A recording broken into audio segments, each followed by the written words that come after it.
So my name is Linda Sarsour. I'm a racial justice and civil rights activist. I'm Palestinian Muslim American and born and raised in New York City.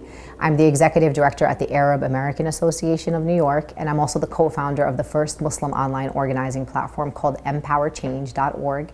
And I was recently one of the national co-chairs for the Women's March on Washington. Earlham is a great school. It's a small school, and it has encouraged young people to be critical thinkers and to really allow people to explore different perspectives. And I'm very proud to be at a school where a lot of young people are asking the right questions and trying to find their role in kind of the larger society that we live in the moment, in the political moment that we are in. And Earlham is a place that encourages this type of dialogue and brings in speakers like myself who are trying to create a national narrative around justice and social justice and intersectionality. So Earlham's playing its role by just bringing perspectives like mine to the college campus.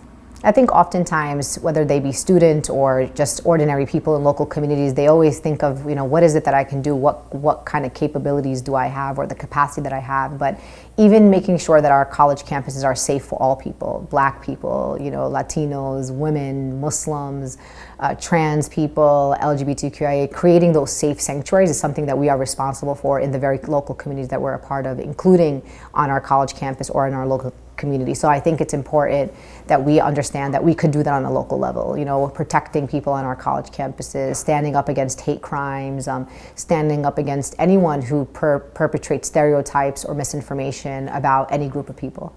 So I was very proud and honored to be one of the national co-chairs of the Women's March on Washington, which is, as of now, the largest protest in U.S. history that was led by women, all kinds of women from all walks of life. And we were able to bring about 1.2 million people to Washington, D.C. on the first day of Donald Trump's presidency. And in addition, we had over 450 sister marches in cities across America, in small rural towns to big cities like Chicago and Los Angeles and New York City. And my participation was to ensure that women of color, most marginalized communities, were centered in that conversation, that they were the face of what we as Americans need to be standing up with and for. Being able to demonstrate an intersectional movement of how we as Americans can talk about climate justice and racial justice and immigrant rights and religious freedom and women's rights all at the same time. And it's going to probably be the proudest moment in my entire life. I think there's so much we could do right now, and I think we all have a role to play. I think we need to continue to be brave and bold and stand up for each other and protect the most marginalized communities amongst us.